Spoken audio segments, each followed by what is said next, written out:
Class 8 science में chapter number 9 ईंधन हमारी ज़रूरत। आइए इसके अभ्यास के प्रश्नों को हल करते हैं। तो सबसे पहले हमारा रिक्त स्थानों की पूर्ति करें। हमें क्या भरना है क में। यहाँ पे होगा देखिए कोयला तथा पेट्रोलियम। क्या होगा? पेट्रोलियम। ये क्या है? दोनों जीवाश्म ईंधन है। ठीक है। अब इसके बाद ख नंबर में क्या है? यहाँ पे होगा सूर्य और यहाँ पे जल या वायु आप डाल सकते हैं। कभी समाप्त न होने वाले ईंधन यानी नवीकरणीय है। यहाँ पे सूर्य होगा, यहाँ पे हम जल विद्युत या वायु भी लगा सकते हैं। कोलतार एक उत्पादन है। कोलतार जो है ये कोयला का उत्पादन होता है। ठीक है। घ नंबर देखिए, पेट्रोलियम के विभिन्न संगठनों को पृथक करने का जो प्रक्रम कहलाता है वो कहलाता है परिष्टीकरण यानी रिफाइनीकरण। परिष्टीकरण होगा यहाँ पे। इसके बाद वाहनों के लिए जो प्रयुक्त जो कम प्रदूषण वाला ईंधन है, फ्यूल है, वो CNG कहलाता है। ठीक है। इसके बाद देखिए हमें सही और गलत का चयन करना है। पहला है जीवाश्म ईंधन प्रयोगशाला में बनाए जा सकते हैं। ये बिल्कुल गलत है।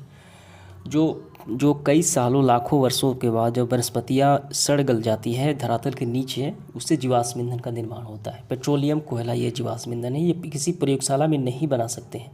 ये असत्य है। असत्य पर टिक लगाना है हमें। कोयला कार्बन का शुद्ध रूप है। ये बिल्कुल सही है, कार्बन का शुद्ध रूप होता है। पेट्रोलियम की अपेक्षा CNG अधिक प्रदूषक ईंधन है। ये बिल्कुल गलत है, असत्य है। CNG कम प्रदूषक ईंधन कहा जाता है। बरौनी में तेल का कुआं है। बरौनी में तेल का कुआं नहीं है, बल्कि रिफाइनरी होता है। तेल का प्रष्टीकरण होता है वहाँ पे।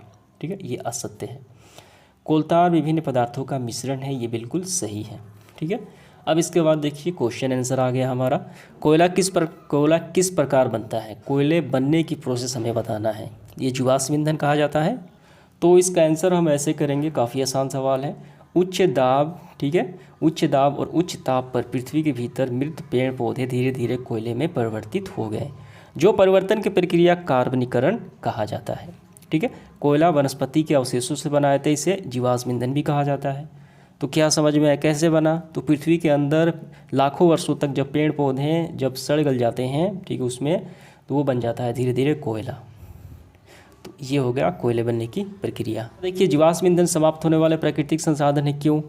तो इसका आंसर हम ऐसे करेंगे, जीवाश्म ईंधन में कौन सा आता है? कोयला और पेट्रोलियम। प्रकृति में सीमित मात्रा में उपलब्ध है, साथ ही ये ऊर्जा का अनवीकरणीय स्रोत है। एक बार ख़त्म हो जाने के बाद लाखों वर्ष बाद बनते हैं, जिसके बनने के लाखों वर्ष लग जाते हैं। अतः ये मानवीय क्रियाकलापों के समाप्त हो सकते हैं। अतः ये जीवाश्म ईंधन समाप्त होने वाले प्राकृतिक संसाधन है। समझ में आ गया? पांचवा प्रश्न, ईंधन कितने प्रकार के होते हैं? फ्यूल का हमें प्रकार बताना है। काफ़ी आसान सवाल है ये। तो देखिए आपको आंसर ऐसे करना है। उत्पत्ति के आधार पर ईंधन दो प्रकार के होते हैं, प्राथमिक और दूसरा द्वितीयक। प्राथमिक में लकड़ी, कोयला, ठीक है, तेल, पेट्रोलियम इत्यादि, और वहीं द्वितीयक में बात की जाए चारकोल, कोक, रसोई गैस इत्यादि। अब इसके बाद ये भी आपको लिखना है, भौतिक अवस्था के आधार पे ईंधन तीन प्रकार के होते हैं, ठोस, द्रव और गैस। यानी ठोस में कौन सा आ जाएगा? ठोस में देखिए लकड़ी और कोयला आ जाएगा, द्रव में पेट्रोलियम, और गैस में जो LPG गैस होता है, CNG गैस होता है, वो आ जाएंगे। ये पूरा आपको लिखना ही पड़ेगा। 6 नंबर देखिए, पेट्रोलियम निर्माण की प्रक्रिया को हमें समझाना है। देखिए इस प्रश्न में मतलब है कि पेट्रोलियम कैसे बनता है। पेट्रोलियम जब हम प्राप्त करते हैं नेचुरल तौर पे वो कच्चा पेट्रोलियम होता है। ठीक है। तो पहले हम यहाँ से लिखेंगे पेट्रोलियम बनता कैसे, हमें प्राप्त कैसे होता है। लेकिन सवाल में है कि निर्माण कैसे होता है। तो कच्चा पेट्रोलियम को हम जो रिफाइनरी, जो तेल का कारखाना होते हैं, वहाँ से पेट्रोलियम उसको बनाया जाता है। ठीक है। तो पहले हम यहाँ से करेंगे, मरे हुए समुद्री प्राणियों भी समुद्र की तली में जमा हो जाते हैं। ये सारे लिखते हुए यहाँ से देखिए पेट्रोलियम में बदल जाते हैं। ये भी लिखना है कि जो कच्चा पेट्रोलियम जो प्रक्रिया को प्रष्टीकरण द्वारा उसे पेट्रोल में बदला जाता है, ठीक है, विभिन्न कारखानों में, तब हमें पेट्रोलियम प्राप्त होता है। देखिए यहाँ से कच्चा पेट्रोलियम गया तो पेट्रोल बना और विभिन्न वाहन से चलते हैं, जिसे पेट्रोलियम प्रष्टीकरण कहा जाता है, तब हमें पेट्रोल प्राप्त होता है। 7वां देखिए, कोयला के विभिन्न उत्पादों के अभिलक्षणों एवं उपयोगों का वर्णन करें। इसका मतलब क्या हुआ कि कोयला के विभिन्न उत्पाद, कोयला से जो पदार्थ उससे बनते हैं, यानी जो उससे प्रकार है, उनके लक्षण भी बताना है और उनका उपयोग भी बताना है, जिसमें कोयला शामिल होता है। ठीक है, कार्बन शामिल होता है। तो इसका आंसर हम ऐसे करेंगे, कोयले का उत्पाद कोक, और इसका अभिलक्षण कैसा दिखता है? काला और कठोर होता है। इसका उपयोग इस्पात निर्माण में, धातु के निष्कर्षण में, शुद्ध धातु जिसे प्राप्त होती है तो उसके निष्कर्षण में कोक का प्रयोग किया जाता है प्रयोगशालाओं में। कोलतार का उपयोग भूरा, काला, गाढ़ा ठीक है। कोलतार मतलब अलकतरा भी इसे आप कह सकते हैं। पेंट, रंग और प्लास्टिक सुगंध पदार्थ को बनाने में। कोयला, कोयला गैस तेज गंध ईंधन के रूप में इसका होता है। ये समझ में आ गया आपको। 8वां प्रश्न देखिए, एलपीजी और सीएनजी ईंधन के रूप में उपयोग करने से क्या लाभ है। ना है LPG liquid petroleum gas compressed natural gas जो है अच्छा ईंधन है, जो उपयोग से प्रदूषण कम फैलता है और स्वच्छ ईंधन होता है और जलने पर ज़्यादा ऊष्मा भी देता है। ठीक है, यही इससे लाभ है। 9 नंबर देखिए क्या है, सूर्य के प्रकाश से वायु के ईंधन के रूप में उपयोग करने से क्या लाभ है। तो ये ऊर्जा के नवीकरणीय संसाधन की बात की गई है यहाँ पे।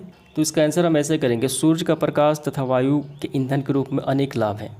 ठीक है, सूर्य के प्रकाश से हम सौर कुकर उससे बना सकते हैं। ठीक है, और सौर सेल होता है ठीक है, जिससे हम विद्युत धारा उससे प्रवाहित होती है। क्योंकि सूर्य का प्रकाश तथा वायु असीमित, वायु से पवन चक्की से टरबाइन चलाया जाता है। ठीक है, वो दोनों क्या है, नवीकरणीय प्राकृतिक संसाधन जो ख़त्म नहीं होगा। इनके प्रयोग से जीवाश्म ईंधन की बचत तथा प्रदूषण नहीं होगा तथा आर्थिक बोझ भी नहीं होगा। समझ में आ गया इनके लाभ।